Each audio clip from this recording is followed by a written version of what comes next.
My name is Ethan Vale, once a simple engineer aboard the exploration vessel Solace.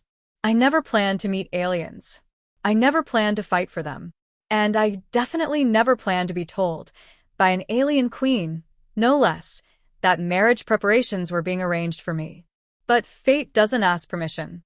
It all began on Rydaran, a lush but dangerous jungle planet where the trees were taller than skyscrapers and every living thing seemed to have teeth. My team had been exploring mineral veins when the ground shook violently. Something massive roared in the distance. We were ordered back to the ship immediately. I became separated. My navigation display glitched. Visibility dropped. The humidity thickened until I felt like I was swimming instead of walking. Then, through the fog, I heard a scream. Not human. Higher pitched, slightly resonant. Another scream. Another roar. Instinct overrode fear. I sprinted toward the noise, ducking under vines and weaving between trees as the ground trembled with every monstrous footstep. That's when I saw her. A young alien girl, humanoid but with shimmering sapphire skin, limped backward, cornered by a towering predator with a maw like a serrated canyon. She clutched a wounded leg, eyes wide with terror. Her clothing bore a crest I recognized from diplomatic briefings, the royal insignia of the Rydaran Empire. The predator lunged. I didn't think. I acted. I charged, firing my plasma cutter into the beast's flank. It shrieked, wheeling toward me. I grabbed the girl, pulling her behind a fallen tree as its claws slashed the air where she'd been. My cutter overheated. No more shots. The beast roared. Fine then. Bare hands it was.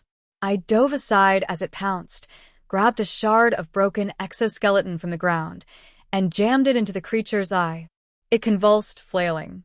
I leapt onto its back, driving the shard deeper until the monster finally collapsed. Silence returned. Birds scattered above us. My heart hammered so loudly it felt like part of the jungle itself. The alien girl stared at me, shocked, trembling but alive. You saved me, she said, her voice melodic but weak. I've got you, I said, helping her stand. Let's get you somewhere safe. She clung to me, breath shaking. I am Princess Arani of House Vale, she whispered. My mother, the Empress, will want to see you. Great, I thought. Rescuing royalty usually comes with complications. I had no idea how big those complications would become.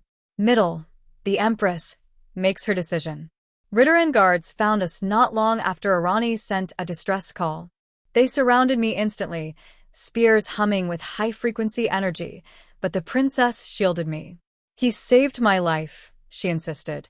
They didn't speak further. They escorted me and Arani through the dense jungle toward an ancient citadel, its crystalline towers glowing like captured stars. Inside the throne hall, the air vibrated with power. The Empress sat upon a throne grown from living crystal, her presence both graceful and terrifying. Tall, radiant, with eyes like molten silver, she was a being who could command empires with a whisper. She rose slowly as her daughter limped toward her. My child, she breathed, kneeling to inspect Arani's injury. You are hurt. Arani pointed at me. But alive because of him. The Empress turned to me. Her gaze alone felt like a test of strength. Not hostile, evaluating. You risked your life for my daughter, she said. Why? I swallowed. She needed help, I answered. Doesn't matter what species she is. Murmurs rippled through the hall, guards, advisors, nobles exchanging shocked glances. The Empress studied me for several long seconds. Humans are known to value their own survival, she said. Yet you protected someone foreign to you. Even royalty. It was the right thing to do. Even at the cost of your life? Especially then. Silence fell. A deep, heavy silence. Then, a faint smile touched her lips. Ethan Vale of Earth, she said, voice resonant.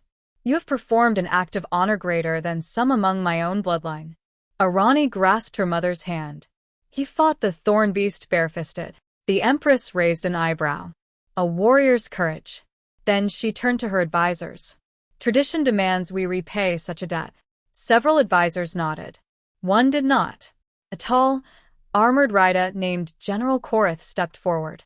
Your Majesty, he said stiffly, to grant a human any significant honor, especially one concerning the royal house, would unsettle the noble families. The Empress's expression cooled. Are you questioning the ancient customs, General? Korith hesitated.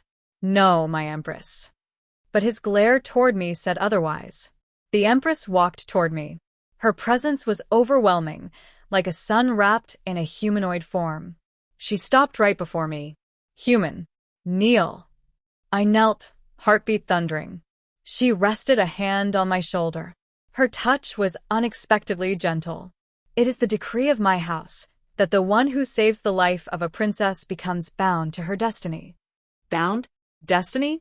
That didn't sound simple. The Empress lifted her voice for all to hear. Servants of House Vale, begin the preparations. Preparations? I echoed. She smiled warmly. For the wedding ceremony. My mind stopped working. The what now? Arani gasped, not in fear, but in delighted shock.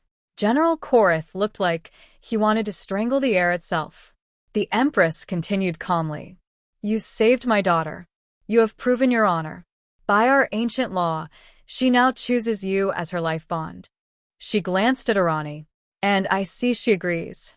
Arani's cheeks glowed a brighter shade of blue. He's brave, she said softly. He protected me. I lifted my hands. Your Majesty, I think there's a misunderstanding. Humans don't have this kind of tradition, she finished. Then you will learn. She leaned close. Start wedding preparations, human.